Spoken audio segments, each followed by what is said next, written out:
ഗൾഫിൽ പെരുമഴ.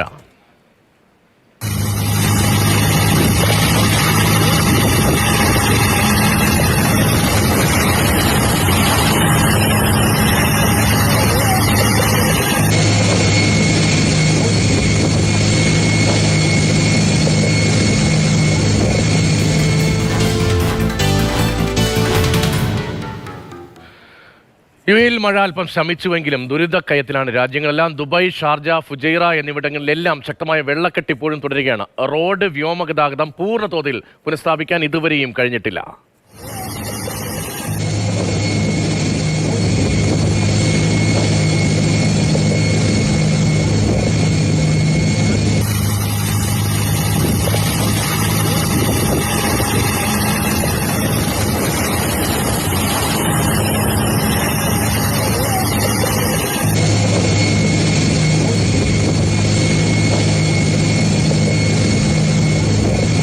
കൊച്ചിയിൽ നിന്ന് ദുബായിലേക്കുള്ള 3 വിമാനങ്ങൾ റദ്ദാക്കിയതോടെ വിമാനത്താവളത്തിൽ യാത്രക്കാരുടെ പ്രതിഷേധവും രൂപപ്പെട്ടിട്ടുണ്ട്.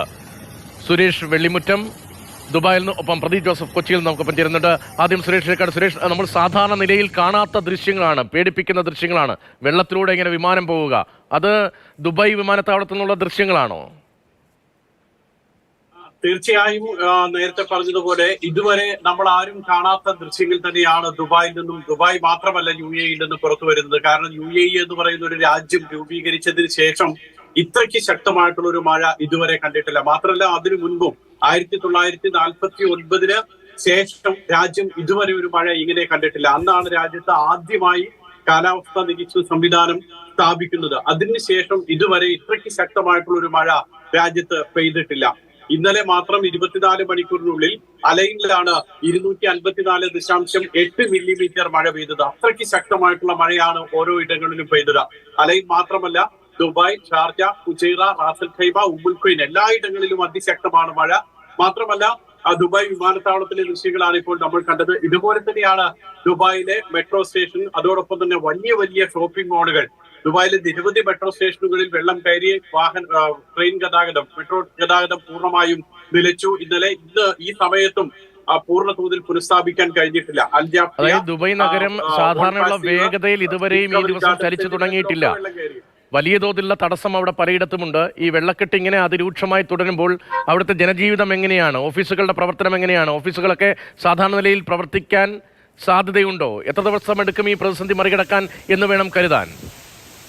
ജനജീവിതം ഇന്നും ഏതാണ്ട് വിച്ഛലമാണ് എന്ന് തന്നെ പറയാം. കാരണം സർക്കാർ ഓഫീസുകളൊന്നും പ്രവർത്തിക്കുന്നില്ല. അവശ്യ സർവീസുകൾ മാത്രം ആളുകൾ വന്നാൽ മതി. മറ്റെല്ലാം ഓൺലൈൻ റിമോട്ട് വർക്കിംഗ് ആണ് നടക്കുന്നത്. സർക്കാർ ഓഫീസുകളെ സംബന്ധിച്ചിടത്തോളം സ്വകാര്യ മേഖലാ ഓഫീസുകൾ പ്രവൃത്തി ദിവസമാണെങ്കിൽ പോലും 90% ആളുകൾക്കും ഓഫീസുകളിൽ എത്താൻ കഴിഞ്ഞിട്ടില്ല. മാത്രമല്ല, നിരവധി ഓഫീസുകളിൽ വെള്ളം കയറിയിട്ടുമുണ്ട്. ഓഫീസുകളിൽ പലയിടത്തും ഇപ്പോൾ വെള്ളം നിറഞ്ഞു നിൽക്കുകയാണ്. കാരണം മെട്രോ സംവിധാനമില്ല, ബസ്സില്ല, ടാക്സി ഇല്ല. അതുകൊണ്ട് തന്നെ ആളുകൾക്ക് റോഡുകളിലൊക്കെ വെള്ളം കെട്ടി കിടക്കുകയും ചെയ്യുന്നു. മുട്ടറ്റമോ അരയ്ക്കത്രയോ ഒക്കെ വെള്ളമുണ്ട്. മാത്രമല്ല, പലയിടത്തും വൈദ്യുതി ബന്ധം വിച്ഛേദിച്ചിട്ടുണ്ട്. അതുകൊണ്ട് തന്നെ ഒരു യാത്ര, സാധാരണ നിലയിലുള്ള യാത്ര ഇപ്പോൾ ദുബായിലോ അല്ലെങ്കിൽ സമീപ എമിറേറ്റുകളിലോ സാധ്യമല്ല. ജീവിതം പൂർണ്ണമായും നിശ്ചലമാണ്. എത്ര ദിവസം എടുക്കും സാധാരണ നിലയിലേക്ക് തിരിച്ചു വരാനുള്ളത് എന്നുള്ള ചോദ്യം അല്പം ആശങ്കപ്പെടുത്തുന്നതാണ്. കാരണം മറ്റിടങ്ങളിലെ പോലെ ഒരു ഡ്രെയിനേജ് സംവിധാനം, നമ്മൾ നാട്ടിൽ കാണുന്നത് പോലെ ഒരു ഡ്രെയിനേജ് സംവിധാനം ഇവിടെയില്ല. അതുകൊണ്ട് തന്നെ ഈ വെള്ളം പെട്ടെന്ന് ഒഴുകി പോവില്ല. മാത്രമല്ല, ഇവിടുത്തെ ഒരു മണ്ണിന്റെ പ്രത്യേകത, മണൽ ചേർന്നിട്ടുള്ള മണ്ണ്, അത് കൂടുതലായി വെള്ളം ഭൂമിക്ക് അടിയിലേക്ക് വലിച്ചെടുക്കുകയുമില്ല. അതുകൊണ്ട് തന്നെ വെള്ളം കെട്ടിക്കിടക്കുന്നത് 1-2 ദിവസം ഇതേപോലെ തന്നെ തുടരും. മാത്രമല്ല, മറ്റൊരു കാര്യം, ഇപ്പോൾ ഈ വെള്ളം കെട്ടിക്കിടക്കുന്ന പല പ്രദേശങ്ങൾ, അൽനഹ്ദയാണെങ്കിലും കരാമ, അതോടൊപ്പം തന്നെ കിസൈസ് അടക്കമുള്ള ഭാഗങ്ങൾ, ദുബായിലെ കാര്യമാണ് പറയുന്നത്, അല്ലെങ്കിൽ ഷാർജയിലാണെങ്കിൽ വ്യവസായ മേഖല, ഇവിടെ നിന്നൊക്കെ വെള്ളം എങ്ങോട്ട് അടിച്ചു കളയും, പമ്പ് ചെയ്ത് കളയും, അതും ഒരു വല്ലാത്ത ചോദ്യമാണ്. കാരണം എല്ലായിടത്തും ഇത് തന്നെയാണ് സാഹചര്യം. അതുകൊണ്ട് ഒരു 2 ദിവസമെങ്കിലും എടുത്തതിന് ശേഷം മാത്രമേ സാധാരണ നിലയിലേക്ക് ജീവിതം തിരിച്ചു വരാൻ സാധ്യതയുള്ളൂ. സുരേഷ്, നമ്മുടെ നാട്ടിൽ എന്തെങ്കിലും ഒരു അപകടമുണ്ടായാൽ, പ്രകൃതിക്ഷോഭമുണ്ടായാൽ, അതുപോലെ തന്നെ നെഞ്ചിൽ ദുഃഖം കനംകെട്ടും ആശങ്ക വരും. ദുബായിൽ എന്തെങ്കിലും സംഭവിച്ചാൽ, ഗൾഫ് രാജ്യങ്ങളിൽ എന്തെങ്കിലും സംഭവിച്ചാൽ. കാരണം അത്രയധികം ആളുകളാണ് നമ്മുടെ നാട്ടുകാർ ഉൾപ്പെടെ അന്യദേശക്കാർ അവിടെയുള്ളത്. അവിടെ ഈ വലിയ മഴയിൽ ഏതെങ്കിലും തരത്തിലുള്ള അപകടം ഉണ്ടായിട്ടുണ്ടോ? അപകട സാഹചര്യമുണ്ടോ? മലയാളി കമ്മ്യൂണിറ്റി ഉൾപ്പെടെ എല്ലാവരും ഏത് തരത്തിലാണ് കാര്യങ്ങളോട് പ്രതികരിക്കുന്നത്? ഇതിൽ കൃത്യമായിട്ടുള്ള ഒരു വിവരം പലയിടത്തു നിന്നും ക്രോഡീകരിച്ച് ലഭിക്കുക എന്ന് പറയുന്നത് പലയിടത്തും ഈ പറയുന്നത് പോലെ വൈദ്യുതി ബന്ധമില്ല, ഇന്റർനെറ്റ് സംവിധാനത്തിന് തകരാറുണ്ട്, മൊബൈൽ ഫോണിന് തകരാറുണ്ട്, നെറ്റ്വർക്കിന്. അതുകൊണ്ട് തന്നെ കൃത്യമായിട്ടുള്ള വിവരങ്ങൾ സർക്കാരിൽ നിന്നോ പോലീസിൽ നിന്നോ ഔദ്യോഗികമായി അറിയിക്കുമ്പോൾ മാത്രമാണ് നമുക്ക് ലഭിക്കുന്നത്. ഇപ്പോഴുള്ള അറിവ് അനുസരിച്ച് ഇന്നലെ റാത്തൽ ഹൈവേയിൽ 40 വയസ്സുള്ള ഒരു സ്വദേശി പൗരൻ ഇന്നലെ മരിച്ചു ഒഴുക്കിൽപ്പെട്ട് വാദിയിലേക്ക് അദ്ദേഹം നദിയിലേക്ക് വെള്ളത്തിലേക്ക് വാഹനം ഇറക്കുമ്പോൾ ആ കുതിച്ചെത്തിയ വെള്ളത്തിൽ ആ വാഹനവും അദ്ദേഹവും ഒഴുകി പോകുകയായിരുന്നു. അങ്ങനെ ഒരു മരണം സംഭവിച്ചിട്ടുണ്ട്. മറ്റിടങ്ങളിൽ നിന്നൊക്കെ ഇനിയുള്ള വിവരങ്ങൾ വരണം. മാത്രമല്ല വലിയ മണ്ണിടിച്ചിലിൽ അലൈൻ ഭാഗത്ത് വലിയ മണ്ണിടിച്ചിൽ ഉണ്ടായിട്ടുണ്ട്. റാസൽ ഹൈവേയിൽ റോഡ് തകർന്നു.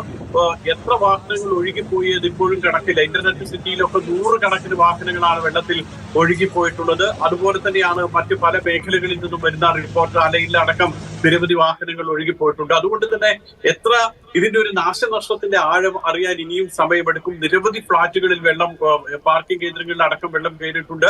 100 കണക്കിന് വാഹനങ്ങൾ ഇപ്പോഴും വെള്ളത്തിൽ മുങ്ങിക്കിടക്കുകയാണ്.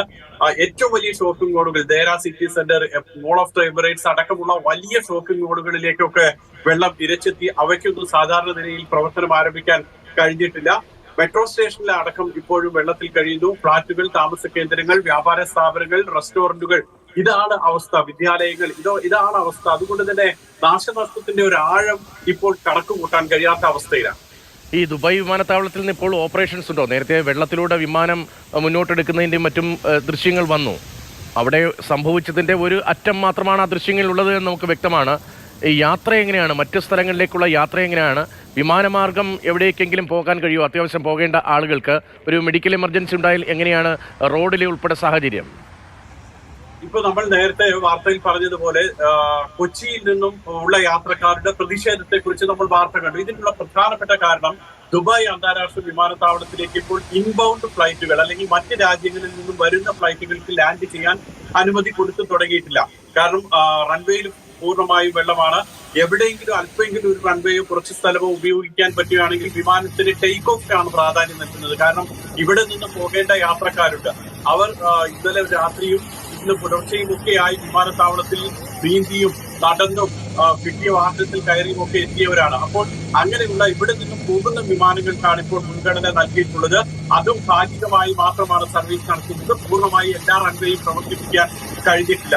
ദുബായ് അന്താരാഷ്ട്ര വിമാനത്താവളത്തെ സംബന്ധിച്ചിടത്തോളം അൽബത്തൂർ വിമാനത്താവളത്തിലും ഇത് തന്നെയാണ് അവസ്ഥ. അതുകൊണ്ട് തന്നെ ഈ റൺവേയിലെ വെള്ളം ഒഴുക്കിക്കളഞ്ഞെങ്കിൽ മാത്രമേ വിമാന സർവീസുകൾ പൂർണ്ണതോതിൽ സാധ്യമാക്കുകയുള്ളൂ. ഇന്നലെ വൈകുന്നേരമൊക്കെ ഇവിടെ നിന്നും കൊച്ചിയിലേക്ക് പോകേണ്ട ഇൻഡിഗോ വിമാനം 3 മണിക്കൂറിലധികം വൈകിയാണ് പുറപ്പെട്ടത്. അതേ സാഹചര്യം ഇപ്പോഴും നിലനിൽക്കുന്നുണ്ട്. ഏതായാലും ഇന്ന് ഉച്ചയോടുകൂടി റൺവേ കൂടുതൽ ക്ലിയർ ആവുകയും വിമാന സർവീസുകൾ കൂടുതലായിട്ട് ഇവിടുത്തെ ടേക്ക് ഓഫിന് സാധിക്കുമെന്നുള്ളതാണ് വിമാനത്താവള അധികൃതരൊക്കെ അറിയിക്കുന്നത്. അതിനുള്ള ശ്രമമാണ് ഇപ്പോൾ നടക്കുന്നത്. പക്ഷേ ഇപ്പോഴും റൺവേയിൽ വെള്ളം കെട്ടിക്കിടക്കുകയാണ്. വിമാനത്താവളത്തിന്റെ പ്രവർത്തനം സാധാരണ നിലയിൽ സാധ്യമായിട്ടില്ല. ശരി, സുരേഷ് വെള്ളിമുറ്റമാണ് അവിടെ നിന്നുള്ള വിവരങ്ങൾ നൽകിക്കൊണ്ടിരിക്കുന്ന. അത്യന്തം ഗൗരവതരമായ സാഹചര്യമാണ് ഈ ഉൾപ്പെടെയുള്ള രാജ്യങ്ങളിൽ, ഗൾഫ് രാജ്യങ്ങളിലുള്ളത്. പല നഗരങ്ങളും വെള്ളത്തിലാണ്. മെട്രോ സർവീസ് ഉൾപ്പെടെ തടസ്സപ്പെട്ടു.